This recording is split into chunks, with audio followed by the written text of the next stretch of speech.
Hello friend, welcome back to our YouTube channel Rozgar revision. तो दोस्तों आज हम करने जा रहे हैं परमार सर के एसएससी जीके पीवाईक्यू पार्ट 4 के लेक्चर नंबर 11 का हैंड रिटन नोट्स से क्विक रिवीजन। इससे पहले हमने लेक्चर 1 से लेकर लेक्चर 10 तक का रिवीजन करा दिया है, तो जिन्होंने उसे नहीं देखा है वे हमारे प्लेलिस्ट में जाकर देख सकते हैं। तो आइए आज की क्लास को शुरू करते हैं। तो आज का हमारा सबसे पहला क्वेश्चन है, कौन सा देश भारत के साथ भूमि साझा नहीं करता है।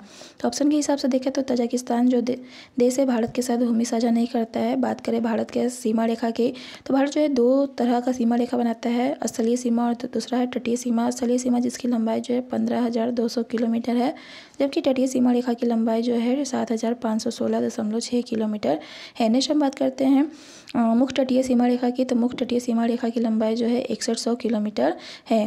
भारत जो है 7 देशों के साथ जो है स्थलीय सीमा साझा करता है, जबकि 2 देशों के साथ जो है तटीय सीमा साझा करता है।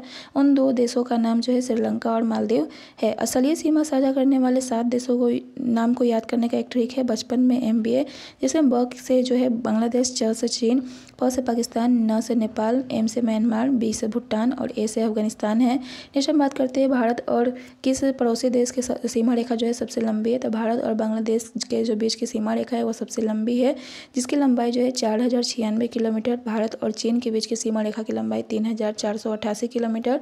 भारत और पाकिस्तान के बीच की सीमा रेखा की लंबाई जो है 3,323 किलोमीटर तथा भारत और नेपाल के बीच की सीमा रेखा की लंबाई जो है 1,758 किलोमीटर। भारत और म्यांमार के बीच की सीमा रेखा की लंबाई 1643 किलोमीटर। भारत और भूटान के बीच की सीमा रेखा की लंबाई जो है 699 किलोमीटर तथा भारत और अफगानिस्तान के बीच की सीमा रेखा की लंबाई जो है 106 किलोमीटर है। यानी सबसे छोटी सीमा रेखा जो है भारत और अफगानिस्तान के बीच है। नेक्स्ट हम बात करते हैं चीन की सीमा रेखा की, तो यह जो है 3 भागों में बटा है, पश्चिमी, मध्य और पूर्वी भाग। नेक्स्ट हम बात करते हैं सक्षम घाटी की, तो यह दुनिया के सबसे ऊंचे युद्ध क्षेत्र सियाचिन ग्लेशियर चीन और पाकिस्तान के बीच स्थित है। यह जो है भारतीय क्षेत्र का हिस्सा है। नेक्स्ट बात करते हैं CAPF की, जिसे हम लोग केंद्रीय सशस्त्र पुलिस बल कहते हैं। यह जो है गृह मंत्रालय के तहत आने वाले पुलिस संगठन का समूह है, जिसके अंतर्गत BSF, ITBP, SSB, CISF, CRPF आते हैं। CAPF की स्थापना जो है 1939 में हुई थी। इसका काम जो होता है सीमा की रक्षा करना होता है, जो कि मिनिस्ट्री ऑफ होम अफेयर्स के अंतर्गत आता है। बात करें भारत और बांग्लादेश या फिर भारत और पाकिस्तान के बीच की सीमा रेखा के जो है गार्ड कौन करता है, तो BSF के द्वारा किया जाता है और इसकी स्थापना जो है 1965 में हुई थी। वर्तमान में इसके जो महानिदेशक है दलजीत सिंह चौधरी है। नेक्स्ट हम बात करते हैं भारत और चीन के सीमा की गार्ड कौन करता है, तो भारत और चीन के बीच की सीमा जो है उसको गार्ड करने का काम जो है ITBP को दिया गया है, जिसकी स्थापना जो है 1962 में हुई थी और इसके वर्तमान में महानिदेशक जो है राहुल रसकोत्रा है। नेक्स्ट हम बात करते हैं भारत नेपाल या फिर भारत और भूटान के बीच की सीमा रेखा को गार्ड कौन करता है, तो SSB के द्वारा किया जाता है, जिसकी स्थापना जो है 1963 में हुई थी और वर्तमान में इसके महानिदेशक जो है अमृत मोहन प्रसाद है। नेक्स्ट हम बात करते हैं CISF की, तो CISF की स्थापना जो है हुआ था 1969 में हुआ था और वर्तमान में इसके जो महानिदेशक है राजविंदर सिंह भट्टी है तथा CRPF की स्थापना जो हुआ था 1939 में हुआ था और इसके वर्तमान में महानिदेशक जो है अनीश दयाल सिंह है। नेक्स्ट हम बात करते हैं रेड क्लिफ रेखा की, तो रेड क्लिफ रेखा जो है भारत और पाकिस्तान के बीच की सीमा रेखा है तथा भारत और बांग्लादेश के बीच की भी सीमा रेखा है। नेक्स्ट हम बात करते हैं मैकमोहन रेखा की, तो यह जो है भारत और चीन के बीच तथा डूरंट रेखा जो है भारत और अफगानिस्तान या फिर पाकिस्तान और अफगानिस्तान के बीच की सीमा रेखा है। नेक्स्ट हम बात करते हैं पाक जलडमरू मध्य की, तो यह जो है भारत और श्रीलंका के बीच स्थित है। नेक्स्ट क्वेश्चन है चेरावन नृत्य किस राज्य से संबंधित है, तो चेरावन जो नृत्य है वो जो है मिजोरम राज्य से संबंधित है।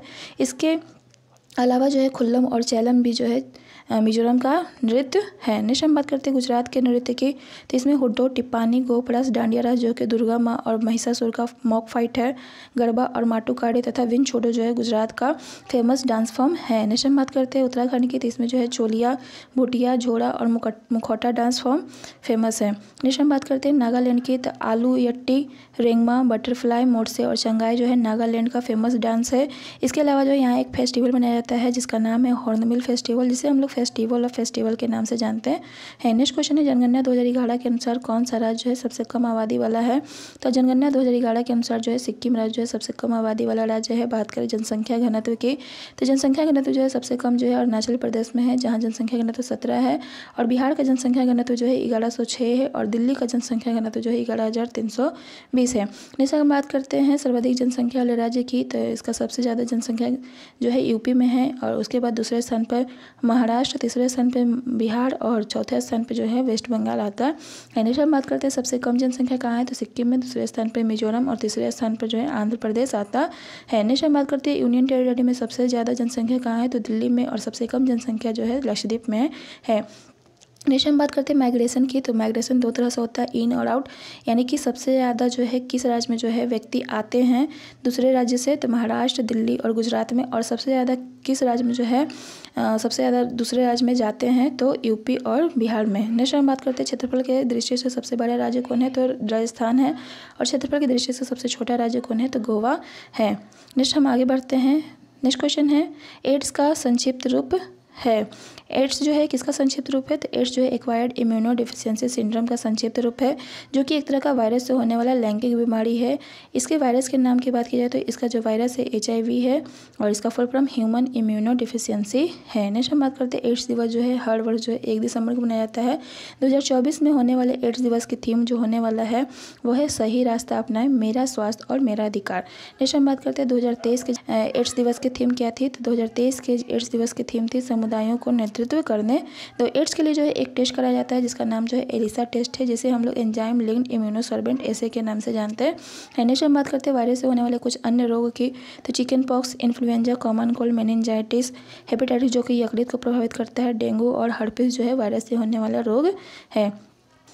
नेक्स्ट क्वेश्चन है माइक्रो क्रेडिट इसके माध्यम से वितरित किया जाता है। माइक्रो क्रेडिट जो है अनुसूचित वाणिज्यिक बैंक, स्वयं सहायता समूह, सहकारी बैंक और NBFC के माध्यम से वितरित की जाती है। इसमें जो है 1 लाख से कम मूल्य दिया जाता है, और यह जो है गिरवी मुक्त लोन होता है। यह जो है उन्हीं व्यक्तियों को दिया जाता है जिसकी सालाना आय जो है 3 लाख से कम होती है। बात करें इसकी शुरुआत की, तो इसकी शुरुआत जो है बांग्लादेश में और ग्रामीण बैंक की स्थापना के साथ होती है। ग्रामीण बैंक की स्थापना जो है 1983 में मोहम्मद यूनुस के द्वारा किया गया था, इसलिए जो है मोहम्मद यूनुस को ही माइक्रो क्रेडिट का जनक भी कहा जाता है। इसके तहत जो है वित्तीय समावेश को बढ़ावा दिया गया। बात करें वित्तीय समावेश का, तो इसका मतलब है समाज के कम आय वाले तथा पिछड़े लोगों को वित्तीय सेवाएं मुहैया कराना। नेक्स्ट हम बात करते हैं मोहम्मद यूनुस को जो है नोबेल पुरस्कार कब दिया गया था, तो मोहम्मद यूनुस को 2006 में जो है नोबेल पुरस्कार दिया गया था। नेक्स्ट हम बात करते हैं माइक्रो क्रेडिट जो है भारत में किस रूप में आया था, तो सहकारिता के रूप में आया था, और बाद में जो है स्वयं सहायता समूह के रूप में स्थापित हुआ, जिसका नाम जो है सेवा, जिसका फुल फॉर्म जो था सेल्फ एम्प्लॉयड वुमेन एसोसिएशन, और इसकी स्थापना जो है 1972 में हुई थी। नेक्स्ट हम बात करते हैं NBFC की। तो NBFC का फुल फॉर्म जो है नॉन बैंकिंग फाइनेंशियल कंपनी है, और इसकी स्थापना जो है उन लोगों को वित्तीय ज़रूरतों को पूरा करने के लिए की गई थी जिन्हें जो है बैंकों से पर्याप्त सेवाएं नहीं मिल पाती थी। यह जो है RBI के द्वारा विनियमित किया जाता है। नेक्स्ट हम बात करते हैं मालेगांव समिति की। तो इसकी स्थापना जो है माइक्रो फाइनेंस क्षेत्र के अध्ययन के लिए की गई थी, और इसमें जो है RBI ने कहा था कि किसी NBFC को MFI यानी माइक्रो फाइनेंस इंस्टीट्यूशन बनाना है तो 75% जो एसेट होगा उसे जो है माइक्रो क्रेडिट के फॉर्म में होना चाहिए, और 85% जो है उसे मेंटेन करना होगा। नेक्स्ट क्वेश्चन है गोवा का बंदरगाह है। तो गोवा का बंदरगाह का नाम जो है मोरमुगांव बंदरगाह है, जो कि जुआड़ी नदी के तट पर स्थित है। नेक्स्ट हम बात करते हैं भारत में बंदरगाहों की संख्या की। तो भारत में जो है 13 बड़े बंदरगाह हैं तथा 200 जो है छोटे बंदरगाह है। नेक्स्ट बात करते हैं कांडला जो है किस राज्य का बंदरगाह है, तो कांडला जो है गुजरात में स्थित है, जिसे हम लोग टाइडल पोर्ट या फिर दीनदयाल पोर्ट ट्रस्ट के नाम से जानते हैं। महाराष्ट्र में 2 बंदरगाह है, पहला मुंबई, दूसरा है JNPT यानी जवाहरलाल नेहरू पोर्ट ट्रस्ट, जिसे हम लोग नावासवा के नाम से भी जानते हैं। यह जो है सबसे बड़ा कंटेनर बंदरगाह भी है। मोरमुगांव जो है गोवा में है और जुआड़ी नदी के मुहाने पर है। मंगलोर जो है कर्नाटक में है। कोच्चि जो कि केरल में है, जिसे हम लोग अरब सागर की रानी भी कहते हैं। तूतीकोरिन चेन्नई और एन्नोर जो है तमिलनाडु राज्य में। विशाखापट्टनम आंध्र प्रदेश में, जिसे हम लोग स्थल रुद्र बंदरगाह भी कहते हैं। नेक्स्ट हम बात करते हैं पारादीप की। तो यह जो है उड़ीसा राज्य में स्थित है, और हल्दिया तथा कोलकाता जो है वेस्ट बंगाल में स्थित है। नेक्स्ट अगर बात करते हैं कोलकाता की, तो इसे हम लोग श्यामा प्रसाद मुखर्जी बंदरगाह भी कहते हैं, और यह जो है सबसे पुराना बंदरगाह भी है। नेक्स्ट हम बात करते हैं कोच्चि की, तो इसे जो है अरब सागर की रानी कहते हैं। सबसे गहरा जो है भू आबंध बंदरगाह कौन है, तो विशाखापट्टनम है, और सबसे बड़ा कंटेनर पोर्ट कौन है, तो जवाहर नेहरू पोर्ट ट्रस्ट है। और पहला मुख्य निगमीकृत बंदरगाह कौन है, तो एन्नोर कामराज बंदरगाह है। नेक्स्ट क्वेश्चन है कौन सा किला राजा राय सिंह द्वारा 1588 में बनवाया गया था, तो जूनागढ़ का जो किला है राजा राय सिंह के द्वारा 1588 में बनाया गया था। बात करें आमेर के किले की, तो इसको जो स्थापना किया गया था राजा मान सिंह के द्वारा किया गया था। सोनार किला जिसे हम लोग जैसलमेर किला कहते हैं, और इसकी स्थापना जो है राजा जैसल के द्वारा किया गया था। कुंभलगढ़ का जो किला है राणा कुंभल के द्वारा बनाया गया था उदयपुर में। नेक्स्ट क्वेश्चन है, स्वतंत्रता के समय उद्योगों की विविधता बहुत संकीर्ण थी और मुख्यतः किस तक सीमित थी? तो इसका आंसर है कॉटन, टेक्सटाइल और जूट दोनों। बात करें कॉटन मिल की, तो कॉटन मिल की स्थापना जो है सबसे पहली बार जो है 1818 ईस्वी में फोर्ट ग्लासियर में की गई थी, जो कि सफल नहीं हुई थी। और दूसरी कॉटन मिल की स्थापना जो है 1854 में केजीएन दावेर में की गई थी, जिसका नाम जो था बॉम्बे स्पिनिंग एंड वीविंग था। नेक्स्ट हम बात करते हैं जूट मिल की, तो सबसे पहला जूट मिल की स्थापना रिसरा वेस्ट बंगाल में 1855 में ऑकलैंड मिल के नाम से की गई थी। सबसे ज़्यादा जूट उत्पादक देश कौन है? तो भारत है, और भारत में भी जो है वेस्ट बंगाल में सबसे ज़्यादा जो है जूट का उत्पादन किया जाता है। नेक्स्ट हम बात करते हैं सर्वाधिक निर्यातक देश की, तो सर्वाधिक जूट निर्यातक देश कौन है? तो बांग्लादेश है। पहली सीमेंट इंडस्ट्री जो है 1904 में चेन्नई तमिलनाडु में खोली गई थी। नेक्स्ट क्वेश्चन है, भूटान में कौन सा ट्रैक जो है भूटानी ट्रैकिंग का मुकुट रत्न माना जाता है? तो भूटान में जो है स्नोमैन ट्रैक जो है उसे जो है भूटानी ट्रैकिंग का मुकुट माना जाता है। भूटान की भाषा की बात करें तो यहाँ के भाषा का नाम जो है जोंखा है, और अफगानिस्तान की भाषा दारो और पुश्तो तथा श्रीलंका में जो है सिंगली और तमिल भाषा बोली जाती है। नेक्स्ट हम बात करते हैं सिखों के 7वें गुरु कौन थे? तो सिखों के 7वें गुरु थे गुरु हर राय। बात करें सिखों के पहले गुरु की, तो सिखों के पहले गुरु का नाम गुरु नानक, दूसरे गुरु का नाम गुरु अंगद, तीसरे गुरु का नाम अमरदास, चौथे गुरु का नाम रामदास, पाँचवें गुरु का नाम अर्जुन देव, छठे का हरगोविंद, सातवें का हर राय, और आठवें जो थे हरकिशन, और नौवें जो थे गुरु तेग बहादुर, और 10वें गुरु थे गुरु गोविंद सिंह। नेक्स्ट हम बात करते हैं सिखों के पहले गुरु गुरु नानक की, तो इन्होंने जो है लंगर प्रथा की शुरुआत की थी। और सिखों के 5वें गुरु अर्जुन देव ने आदि ग्रंथ स्वर्ण मंदिर की स्थापना, और इन्हें जो है खुसरो के शरण देने के कारण जो है जहांगीर के द्वारा हत्या करा दी गई थी। नेक्स्ट हम बात करते हैं हरगोविंद सिंह, जो कि सिखों के 6ठे गुरु थे। इन्होंने जो है अकाल तख्त की स्थापना करवाई।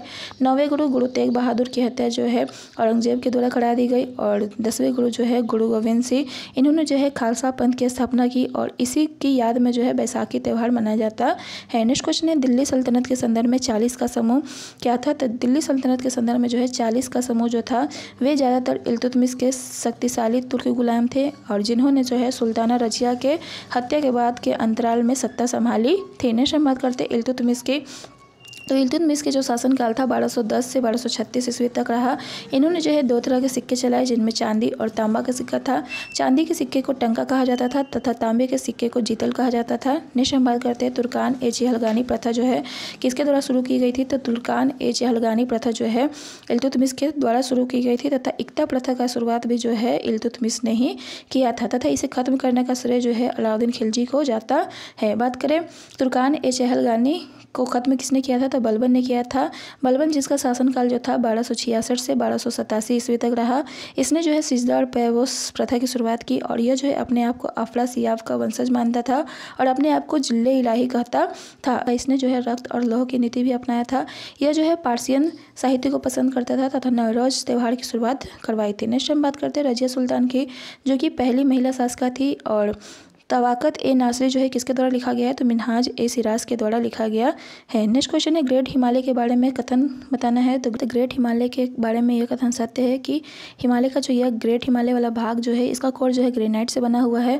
बात करें हिमालय की, तो हिमालय एक तरह का नवीन वलित परत है, जिसकी निर्माण जो है मिलियंस ऑफ ईयर्स एगो हुआ था। हिमालय का जो कोर है वह ग्रेनाइट चट्टान से बना हुआ है, और हिमालय को जो है 2 श्रृंखलाओं में बांटा गया है। पहला है ट्रांस हिमालय रेंज श्रृंखला, और दूसरा है हिमालय श्रृंखला। हिमालय श्रृंखला को भी 3 भागों में बांटा गया है, महान हिमालय या फिर जिसे हिमाद्री कहते हैं, मध्य हिमालय को हिमाचल, और तीसरा है शिवालिक। बात करें रेंज की, तो पर्वतों की श्रृंखला को रेंज कहा जाता है। नेक्स्ट हम बात करते हैं ट्रांस हिमालय की 3 पर्वतीय श्रृंखला की। तो ट्रांस हिमालय की 3 पर्वतीय श्रृंखला का नाम जो है काराकोरम, दूसरा लद्दाख और तीसरा जास्कर है। काराकोरम में जो है सबसे ऊंची चोटी जो है केटू है, जिसे हम लोग गॉडविन ऑस्टिन के नाम से जानते हैं, जिसकी ऊंचाई जो है 8611 मीटर है, और यह जो है दुनिया की सबसे ऊंची चोटी भी है। नेक्स्ट हम बात करते हैं लद्दाख और काराकोरम के बीच में जो एक नदी बहती है, उसका नाम जो सियोक नदी है।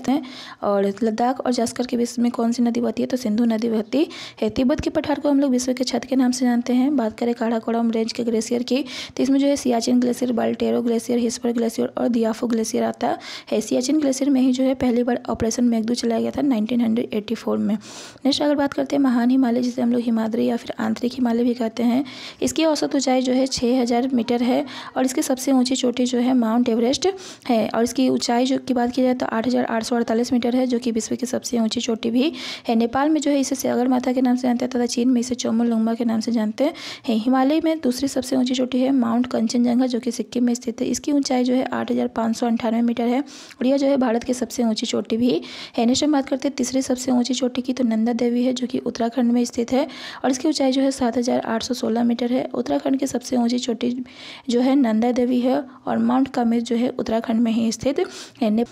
नेक्स्ट हम बात करते हैं नेपाल के कुछ पर्वतों की, तो नेपाल में जो है अन्नपूर्णा पर्वत, धौलागिरी पर्वत और माउंट मकालू स्थित है। नेक्स्ट हम बात करते हैं अन्नपूर्णा की ऊंचाई की, तो 8,091 मीटर और धौलागिरी की ऊंचाई जो है 8,167 मीटर है। नेक्स्ट हम बात करते हैं लघु हिमालय, जिसे हम लोग मध्य हिमालय या फिर हिमाचल हिमालय भी कहते हैं।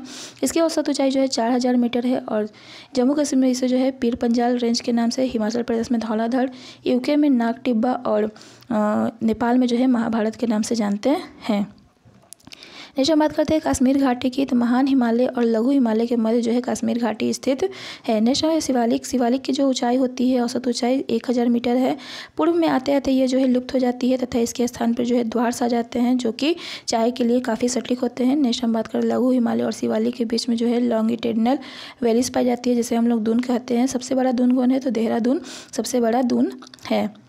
नेक्स्ट हम बात करते हैं अगले क्वेश्चन की, तो उत्तराखंड राज्य के चमोली जिले में स्थित भारतीय गढ़वाल हिमालय की सबसे ऊंची चोटी का नाम क्या है, जिसकी ऊंचाई जो है 7,816 मीटर है।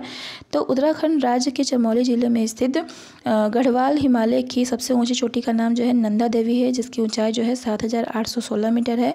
यह जो है भारत की दूसरी सबसे ऊंची चोटी भी है। बात करें विश्व की सबसे लंबी पर्वत श्रृंखला की, तो भारत की सबसे लंबी पर्वत श्रृंखला का नाम जो है एंडीज पर्वत श्रृंखला है, जो कि दक्षिण अमेरिका में स्थित है। नेक्स्ट हम बात करते हैं सबसे ऊंची चोटी की विश्व में, तो सबसे ऊंची चोटी जो है एवरेस्ट, जिसकी ऊंचाई जो है 8,848 मीटर है। दूसरे नंबर पे केटू का स्थान आता है, जिसकी ऊंचाई जो है 8,611 मीटर। तीसरे स्थान पर कंचनजंगा, जिसकी ऊंचाई जो है 8,598 मीटर और चौथे स्थान पर लाहौल से तिब्बत आता है, जिसकी ऊंचाई जो है 8,516 मीटर है। नेक्स्ट क्वेश्चन है निम्नलिखित में कौन सा युग में जो है गलत सुमेलित है। तो ऑप्शन के हिसाब से देखें तो कार्यपालिका को न्यायपालिका से अलग करना अनुच्छेद 50 में वर्णन किया गया, ये बात सही है। ग्राम पंचायतों के संगठन और उनकी शक्तियों का प्रदान किया गया है अनुच्छेद 40 में, ये भी बात सही है। असमान अवसर के आधार पर न्याय को बढ़ावा देना और गरीबों को निःशुल्क कानूनी सहायता प्रदान करना 39A के तहत कहा गया है, ये बात सही है। कृषि और पशुपालन को आधुनिक और वैज्ञानिक तरीके से संगठित करना अनुच्छेद 45 के तहत कहा गया, ये बात गलत है। नेक्स्ट हम बात करते हैं अनुच्छेद 39 की, तो इसे याद करने के लिए एक ट्रिक है। इसमें LDC PHC, LDC में L का मतलब लिवलीहुड, D से मतलब है डिस्ट्रीब्यूशन, C से मतलब है सेंट्रलाइजेशन, P से मतलब है पे और H से मतलब है हेल्थ और C से मतलब है चिल्ड्रन। नेक्स्ट हम बात करते हैं L यानी लिवलीहुड की, यानी इसमें कहा गया है कि पुरुषों और स्त्रियों को पर्याप्त आजीविका के साधन मिलने चाहिए। डिस्ट्रीब्यूशन में कहा गया है कि समाज के भौतिक संसाधनों का उचित स्वामित्व एवं वितरण होना चाहिए और आय और उत्पादन के संसाधनों का अहितकारी केंद्रीयकरण पर निषेध होना चाहिए। स्त्रियों और पुरुषों को समान कार्य के लिए समान वेतन मिलना चाहिए तथा स्त्रियों और पुरुष श्रमिकों बच्चों को प्रतिकूल रोजगार में जाने से बचाना चाहिए। नेक्स्ट हम बात करते हैं बच्चों को जो है गरिमा के साथ जो है विकास करने और उन्हें जो है प्रत्येक प्रकार के शोषण से बचाना चाहिए। नेक्स्ट हम बात करते हैं अनुच्छेद 39A की, तो इसमें जो है समान अवसर के आधार पर न्याय देना, निःशुल्क कानूनी सहायता और गरीबों को अन्याय का शिकार न होने पड़े, इसके व्यवस्था की गई है। नेक्स्ट हम बात करते हैं अनुच्छेद 41 की, तो इसमें कहा गया है कि कुछ मामलों में काम, शिक्षा, सार्वजनिक सहायता पाने का अधिकार। नेक्स्ट है अनुच्छेद 44, इसमें जो है समान नागरिक संहिता की बात कही गई है। अनुच्छेद 45 में 0 से 6 वर्ष तक के बच्चों को देखभाल एवं शिक्षा का वर्णन किया गया है। अनुच्छेद 48 में कृषि और पशुपालन के संगठन तथा 48A में जो है पर्यावरण के संरक्षण और सुधार तथा वन्य जीवों की रक्षा की बात कही गई है। नेक्स्ट हम बात करते हैं अनुच्छेद 49 की, तो इसमें जो है राष्ट्रीय महत्व के स्मारकों और धरोहरों के संरक्षण की बात कही गई है। अनुच्छेद 50 में न्यायपालिका और कार्यपालिका का पृथक्करण और अनुच्छेद 51 में अंतर्राष्ट्रीय शांति और सुरक्षा को बढ़ावा दिया गया है। नेक्स्ट क्वेश्चन है पंडिता रमाबाई के बारे में निम्नलिखित में कथनों पर विचार करना है। तो पंडिता रमाबाई वह महाराष्ट्र की महत्वपूर्ण महिला समाज सुधारकों में से थी, ये बात सही है। और 1890 में उन्होंने विविधताओं के लिए एक घर शारदा भवन की शुरुआत की थी, ये भी बात सही है।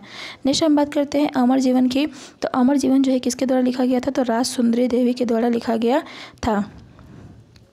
नेक्स्ट हम बात करते हैं विधवा पुनर्विवाह संघ की। तो विधवा पुनर्विवाह संघ जो है 2 स्थापना किया गया था। पहला जो हुआ था 1853 में विष्णु शास्त्री पंडित के द्वारा, और दूसरा जो हुआ 1861 में महादेव गोविंद रानाडे के द्वारा किया गया था। बात करें प्रार्थना समाज की, तो प्रार्थना समाज की स्थापना जो है 1867 में आत्माराम पांडुरंग और महादेव गोविंद रानाडे के द्वारा किया गया था। नेक्स्ट है विधवा पुनर्विवाह अधिनियम की स्थापना जो है 1856 में डलहौजी के समय में हुआ था, और इसकी मुख्य भूमिका जो है ईश्वर चंद्र विद्यासागर के द्वारा निभाया गया था। नेक्स्ट क्वेश्चन है 2011 की जनगणना के अनुसार अनुसूचित जनजाति की साक्षरता दर क्या है।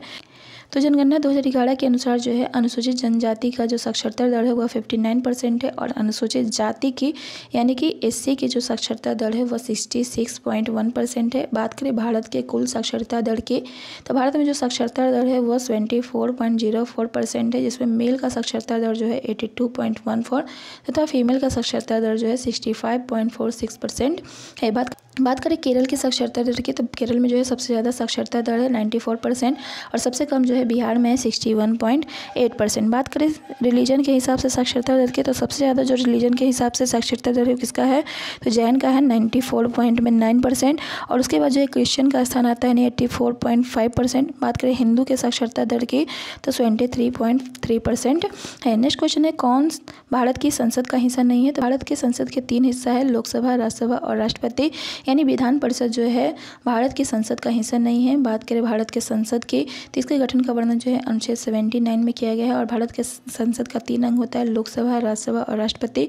लोकसभा को हम लोग निम्न सदन या फिर फर्स्ट चैम्बर या फिर हाउस ऑफ पीपल भी कहते हैं, जबकि राज्यसभा को हम लोग सेकेंड चैम्बर या फिर उच्च सदन या फिर हाउस ऑफ एल्डर्स या काउंसिल ऑफ स्टेट्स के नाम भी जानते हैं। नेक्स्ट हम बात करते हैं राष्ट्रपति की, तो यह जो है संसद का अभिन्न अंग होता है, जिसकी सहमति के बिना कोई भी बिल एक्ट नहीं बन पाता है। नेक्स्ट बात करते हैं लोकसभा की पहली बैठक जो है कब बुलाया गया था। तो लोकसभा की जो है पहली बैठक 17 अप्रैल 1952 को तथा राज्यसभा की पहली बैठक जो है 13 मई 1952 को बुलाया गया था। नेक्स्ट हम बात करते हैं अनुच्छेद 80 की, तो इसमें जो है राज्यों के परिषद की संरचना का वर्णन किया गया, यानी राज्यसभा का गठन का वर्णन किया गया है। इसमें जो अधिकतम सदस्यों की संख्या होती है 250 होती है, जिसमें 238 सदस्य जो होते हैं चयनित होते हैं, तथा 12 सदस्यों को राष्ट्रपति के द्वारा मनोनीत किया जाता है साहित्य, विज्ञान और कला तथा समाज सेवा के क्षेत्र से। बात करें चयनित 238 सदस्यों की, तो उसमें जो है 229 सदस्य जो होते हैं 28 राज्यों से, और 9 सदस्य जो होते हैं 2 केंद्र शासित प्रदेश दिल्ली और पुदुचेरी से चुने जाते हैं। नेक्स्ट हम बात करते हैं अन्य जो यूटीज हैं, उसमें जो है जनसंख्या राज्यसभा में प्रतिनिधित्व पाने के लिए बहुत कम है। बात करें राज्यसभा के प्रतिनिधित्व की, तो राज्यसभा का जो चुनाव होता है वह अप्रत्यक्ष चुनाव होता है तथा अनुपातिक प्रतिनिधित्व के आधार पर एकल संक्रमणीय मत के द्वारा होता है। वर्तमान में जो राज्यसभा के सदस्यों की संख्या है वह 245 है। नेक्स्ट हम बात करते हैं अनुच्छेद 81 की, तो इसमें जो है लोकसभा की संरचना का वर्णन किया गया है। इसकी अधिकतम संख्या जो होता है 550 होता है, जिसे 530 सदस्य जो होते हैं राज्यों के द्वारा तथा 20 सदस्य जो होते हैं केंद्र शासित प्रदेशों से चुनाव करके आते हैं। नेक्स्ट हम बात करते हैं इसमें जो है कोई नामित सदस्य नहीं होता है। पहले जो है 2 आंग्ल भारतीयों को नामित किया जाता था, लेकिन इसे जो है 104वां संविधान संशोधन के द्वारा जो है खत्म कर दिया गया।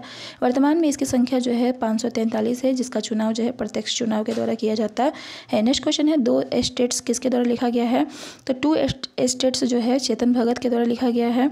इसके अलावा जो है 1 Indian girl, the girl in the room 105, half girlfriend, 1 arranged murder, 3 mistake of my life जो है चेतन भगत के द्वारा लिखा गया उपन्यास है। नेक्स्ट हम बात करते हैं इनहेरिटेंस ऑफ लॉस की, तो यह जो है किरण देसाई के द्वारा लिखा गया है। God of small things, ministry of utmost happiness and ordinary man guide to empire जो है अरुंधति राय के द्वारा। फास्टिंग फेस्टिंग जो है अनीता देसाई के द्वारा लिखा गया है। और इसके अलावा जो इन custody, fire on the mountain या फिर clear light of the day जो है अनीता देसाई के द्वारा लिखा गया पुस्तक का नाम है। नेक्स्ट हम बात करते हैं सत्यजीत रे के कुछ पुस्तकों की, तो इसमें जो है द एडवेंचर ऑफ फेलुडा जो है सत्यजीत रे के द्वारा लिखा गया पुस्तक है। नेक्स्ट क्वेश्चन है संघीय कार्यकारिणी का हिस्सा नहीं है। तो संघीय कार्यकारिणी का हिस्सा जो नहीं है भारत का सर्वोच्च न्यायालय नहीं है। बात करें संघीय कार्यपालिका की, तो यह जो है भाग 5 के अंतर्गत अनुच्छेद 52 से 151 के तहत वर्णन किया गया है। इसमें जो होता है राष्ट्रपति, उपराष्ट्रपति, प्रधानमंत्री तथा काउंसिल ऑफ मिनिस्टर तथा महान्यायवादी आते हैं। राष्ट्रपति का वर्णन जो है भाग 1 में अनुच्छेद 52 से 62 के बीच, उपराष्ट्रपति का वर्णन जो है 63 से 73, और PM यानी या फिर काउंसिल ऑफ मिनिस्टर का जो वर्णन किया गया है 74 से 122 के बीच किया गया है, जो कि भाग 2 के अंतर्गत आता है। और महान्यायवादी का वर्णन जो है अनुच्छेद 76 में किया गया है। नेक्स्ट हम बात करते हैं सुप्रीम कोर्ट का वर्णन जो है कितने अनुच्छेद में किया गया है। तो सुप्रीम कोर्ट का वर्णन जो है 124 से लेकर के 147 में किया गया है और यह जो है भाग 4 के अंतर्गत आता है। नेक्स्ट हम बात करते हैं कैग की, तो इसका जो अनुच्छेद है 148 से लेकर के 151 तक है और यह जो है भाग 5 के अंतर्गत आता है। नेक्स्ट हम बात करते हैं कौन जो है 1876 में भारतीय विज्ञान संवर्धन संघ के संस्थापक थे, जो एक संस्था थी जो मूल्य विज्ञान के अग्रणी क्षेत्रों में मौलिक अनुसंधान के लिए समर्पित थे। तो इसका आंसर है डॉक्टर महेंद्र लाल सरकार। बात करें भारतीय राष्ट्रीय संघ की, तो इसके संस्थापक सदस्य थे सुरेंद्र नाथ बनर्जी और Anand Mohan Bose. Next 2 current affair दिया गया, जिसमें पहला है एशियन एथलेटिक्स चैंपियनशिप 2023 जो है कहाँ आयोजित की गई थी। तो एशियन एथलेटिक्स चैंपियनशिप जो है थाईलैंड में आयोजित की गई थी। यह जो है प्रत्येक 2 वर्ष पर आयोजित किया जाता है। भारत ने जो है इसमें जो है 27 मेडल जीता था, जिसमें 5 जो थे स्वर्ण पदक थे। 5 स्वर्ण पदक जो है किसके द्वारा जीता गया, तो ज्योति याराजी के द्वारा 100 मीटर बाधा दौड़ में, अब्दुल्ला अबू बकर के द्वारा ट्रिपल जंप में, पारुल चौधरी के द्वारा वुमेन 300 में और तजिंदर बालसी के द्वारा शॉर्ट पुट में और मिक्स्ड 4x400 मीटर रिले में जीता गया था। नेक्स्ट हम बात करते हैं शॉर्ट पुट की, तो मेल के लिए जो इसका वजन होता है 7.26 kg होता है, जबकि वुमेन के लिए इसका जो वजन होता है 4 kg होता है। नेक्स्ट क्वेश्चन है दिलीप ट्रॉफी किससे संबंधित है। तो दिलीप ट्रॉफी जो है क्रिकेट से संबंधित है। क्रिकेट से संबंधित अन्य ट्रॉफी का नाम देवधर, ईरानी, रणजी और विजय हरारे है। दिलीप ट्रॉफी के विजेता कौन थे, तो साउथ जोन है। नेक्स्ट हम बात करते हैं आगा खां औरंगास्वामी कप की, तो यह जो है हॉकी खेल से संबंधित है। बात करें डिस्कस थ्रो की, तो मेन में जो इसका वजन होता है 2 kg या फिर 4.4 पाउंड होता है तथा इसका व्यास जो होता है 22 सेंटीमीटर होता है। और वुमेन के लिए इसका जो वजन होता है 1 kg या फिर 2.2 पाउंड होता है, जिसका व्यास जो 18 सेंटीमीटर होता है। तो आज के लिए बस इतना ही, मिलते हैं नेक्स्ट लेक्चर के रिवीजन में, तब तक के लिए बाय बाय।